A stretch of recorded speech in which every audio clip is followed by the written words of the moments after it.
अस्सलाम वालेकुम dear students. ये वीडियो स्पेशली मैंने federal board of intermediate and secondary education Islamabad के स्टूडेंट्स के लिए बनाई है। फेडरल बोर्ड के मुताबिक इस साल एसएससी लेवल पर जो एग्जामिनेशन होगा उसमें English compulsory, physics, chemistry, biology, computer science and mathematics का एग्ज़ाम जो होगा ओएमआर शीट पर और ई शीट पर लिया जाएगा और एचएससी लेवल पर English compulsory, physics, chemistry, biology और कंप्यूटर साइंस का जो एग्जामिनेशन होगा वो भी ओएमआर शीट और ई शीट पर लिया जाएगा। और ये इंस्ट्रक्शंस आप लोगों के रोल नंबर स्लिप्स पर भी दिए गए हैं। दूसरी इम्पोर्टेंट बात स्टूडेंट की याद दहानी के लिए कि इस साल का जो पेपर होगा वो पेपर पैटर्न पहले जो आप पेपर्स देते आए हैं उनसे डिफरेंट होगा। इस साल का जो क्वेश्चन पेपर होगा federal board of intermediate and secondary education Islamabad का, उसके अंदर जो क्वेश्चंस होंगे वो 3 तरीके के आपसे क्वेश्चंस पूछे जाएंगे। 30% ऑफ क्वेश्चंस जो होंगे ईच सेक्शन में वो नॉलेज बेस्ड होंगे। 50% ऑफ क्वेश्चन जो होंगे वो अप्रोक्सीमेटली अंडरस्टैंडिंग बेस्ड होंगे और 20% जो क्वेश्चंस होंगे इन ईच सेक्शन अप्रोक्सीमेटली 20% वो एप्लीकेशन बेस्ड होंगे। फेडरल बोर्ड ने ये भी बताया है the questions in these subjects are designed in a such a manner that no pad definitions asked are required from the candidates to be reproduced. Federal board cognitive domain के तहत means understanding, knowledge and application based जो model papers हैं वो भी अपनी website पर upload कर चुका है। तो डियर स्टूडेंट्स, मेरे जहन में ख्याल आया कि क्यों ना एक कॉम्प्रीहेंसिव वीडियो बनाई जाए जिसमें ओएमआर एंड ई शीट को इस्तेमाल करते हुए हम लेटेस्ट मॉडल पेपर को सॉल्व करें, जैसे ज्यादा से ज्यादा स्टूडेंट्स इससे फायदा उठा सकें। तो let's start.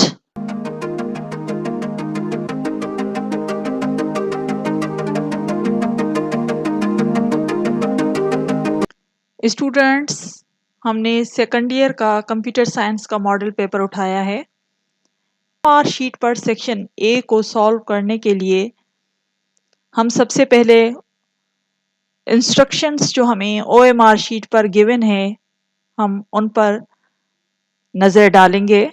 Number 1, write down your role number and version number in the relevant spaces and boxes. तो जो हमारा रोल नंबर है, फॉर एग्जांपल हमारा रोल नंबर है 258462, इसको हम रिलेवेंट बॉक्सेस में लिखेंगे और उससे रिलेटेड फॉर एग्जांपल जैसे 2 है तो हम 2 का ये जहाँ पर सर्किल है इसको फिलअप करेंगे, प्रॉपर फिलअप करेंगे। 5 है तो इसमें हम देखेंगे 5 कहाँ पर है, यहाँ पर ये 5 है तो 5 को हमने फिल किया। इधर अगर हम देखते हैं 8 है तो हम जाएंगे नीचे, जहाँ पर 8 होगा उसको जाकर हम फिलअप करेंगे। 4 तो 4 को फिलअप किया। 6 तो 6 को फिलअप करेंगे। अगेन 4 तो 4 को फिलअप करेंगे। क्या है, write down your role number and version number. तो वर्जन नंबर कौन सा होता है, तो वर्जन नंबर हमारे जो ऑब्जेक्टिव टाइप पेपर था उस पर हमारे पास ये देखें गिवन है। तो जो भी version number objective question paper पे लिखा होगा आपको वो नंबर जो है अपनी ओएमआर शीट पर लिखना है।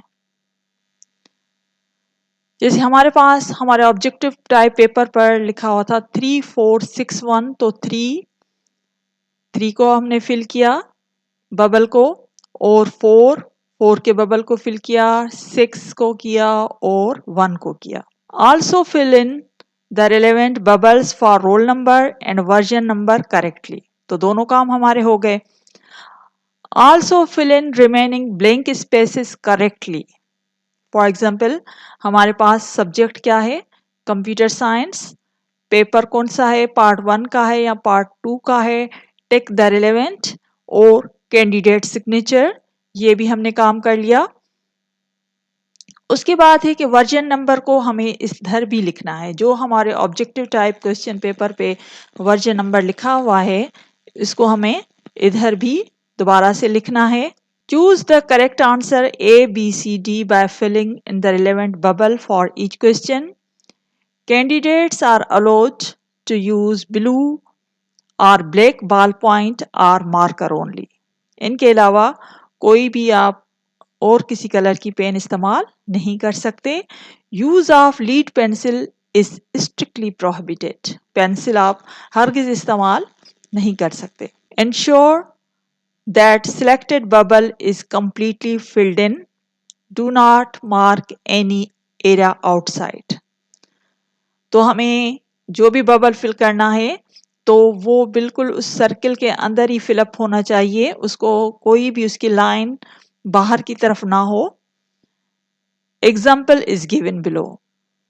तो ये आप जैसे हमारे पास करेक्ट फॉर्म है फिल करने का ये है, और ये इनकरेक्ट फॉर्म है। फॉर एग्जाम्पल हमने एक को किया फिलअप किया और दूसरे को भी कर रहे हैं, या हम इस तरह टिक कर रहे हैं, या हम सर्किल बना रहे हैं, या हम उस पर लाइन लगा रहे हैं, तो इस तरह से ये आपका रॉन्ग मेथड हो जाएगा। करेक्ट मेथड ये है, ठीक है। उसके बाद है do not bend fold or staple this sheet. इस शीट को आप लोगों ने ना बेंड करना है और ना इसको स्टेपल करना है। In case of filling of more than one bubbles or cutting on bubbles, the relevant answer will be treated as incorrect and the candidate will be fully responsible. तो ये तमाम इंस्ट्रक्शंस आई होप आपको समझ आ गई होंगी। अब हम paper की तरफ चलते हैं और चल के सेक्शन ए को हम सॉल्व करते हैं OMR शीट पर। सेक्शन ए में हमारे पास 15 MCQs हैं और इसके लिए हमारे पास 20 मिनट्स का टाइम होगा। Question number 1, choose the correct answer A, B, C, D by filling the relevant bubble for each question on the OMR answer sheet according to the instruction given there. Each part carries 1 mark. Part 1 है हमारे पास, which operating system is used in super computers where thousands of processors work together. तो इसमें हमारा correct answer जो होगा वो B होगा, क्योंकि थाउजेंड्स ऑफ प्रोसेसर जब एक साथ काम करते हैं तो डेफिनेटली वहां पर जो प्रोसेसिंग होती है वो पैरेलल प्रोसेसिंग होगी। तो पार्ट 1 का हमारा करेक्ट आंसर बी है। तो हमने देखे यहाँ पर बी के बबल को फिलअप किया है। सेकेंड पार्ट है Which of the following operating system is used in home appliances? Example, microwave oven. तो हमें पता है कि माइक्रोवेव ओवन में या होम अप्लायंसेस में जो ऑपरेटिंग सिस्टम इस्तेमाल होता है वो होता है एम्बेडेड ऑपरेटिंग सिस्टम। तो हमारा सेकंड पार्ट का सी ऑप्शन करेक्ट होगा। तो देखें सेकंड पार्ट पर हमने सी का जो बबल है इसको फिलअप किया है। थर्ड पार्ट है हमारे पास, which of the following phase involved monitoring, evaluating, repairing and improving the system throughout the lifetime of the system. तो इसमें हमारे पास ए में ऑप्शन है डेवलपमेंट, इन्वेस्टिगेशन, मेंटेनेंस, एनालिसिस। तो इसका करेक्ट आंसर होगा सी, क्योंकि मेंटेनेंस ही लाइफ टाइम तक चलती है। तो थर्ड का जो करेक्ट आंसर होगा वो सी होगा।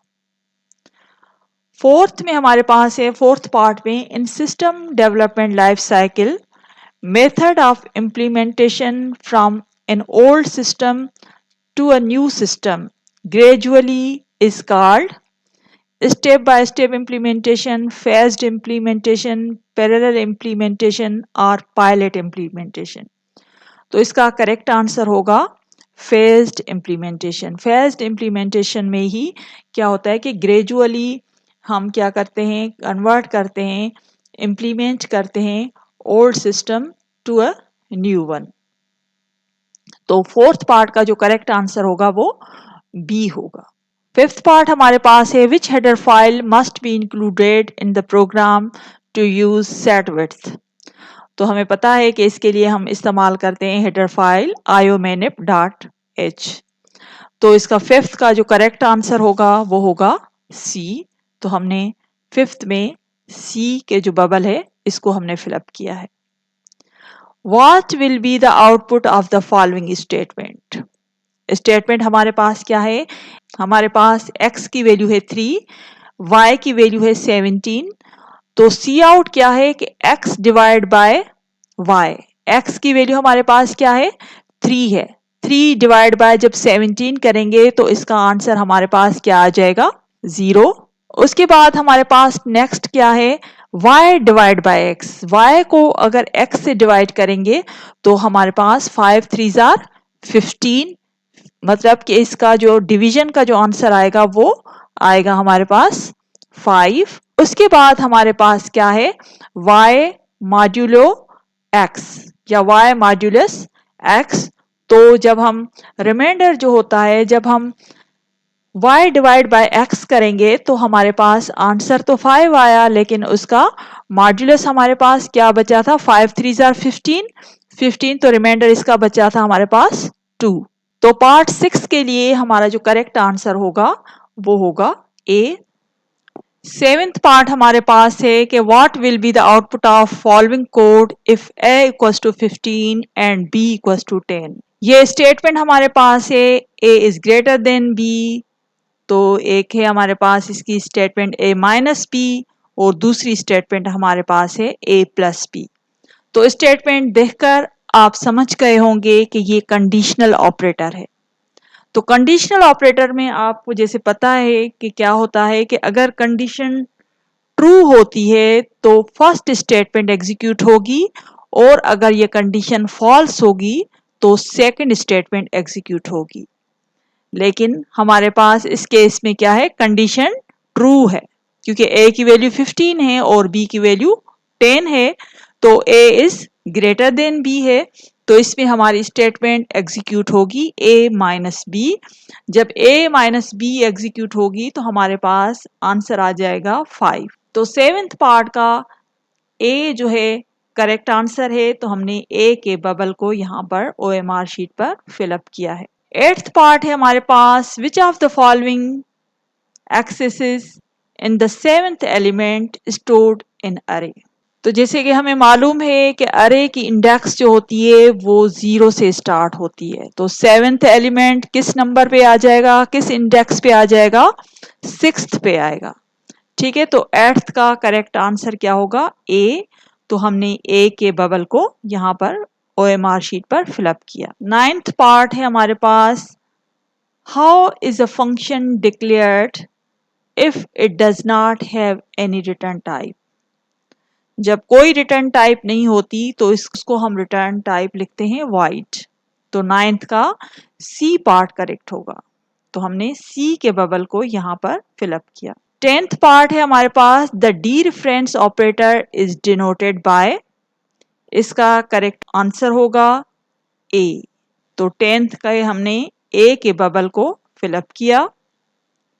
11th पार्ट हमारे पास है, विच of the following indicates the address of a variable temp of type float. तो ये हमारे पास इसका करेक्ट आंसर जो होगा बी होगा। तो B is the correct answer for 11th part. 12th number है हमारे पास, which of the following symbol is used with the name of destructor of a class. तो इसके लिए करेक्ट ऑप्शन हमारे पास है डी। तो इसमें हमने 12th के डी का जो हमारे पास जो है बबल है, हमने इसको फिलअप किया। 13 क्वेश्चन हमारे पास है, if class A inherits from class B it means B is a parent class. A जो है इनहेरिट किया गया है फ्रॉम क्लास बी, तो B is called dash of A and A is called dash of B। तो इसका correct answer क्या होगा? A होगा। 13 का A आंसर होगा, क्योंकि B क्या है? पेरेंट क्लास है, और A क्या होगा? उसका सब क्लास होगा, या इसको हम चाइल्ड क्लास कहते हैं। तो 13 का होगा ए, तो हमने ए के बबल को फिलअप किया। 14th पार्ट है हमारे पास, which header file is needed to read, write and manipulate the file.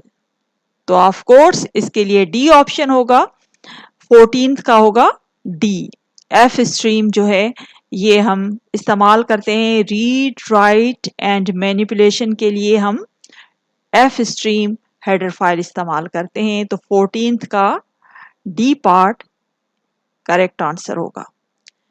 15 and the last one is, which of the following function is used to read string computer character by character from file। तो ये इसका answer, correct answer है B, gate. तो 15th का B हमने bubble fill up किया।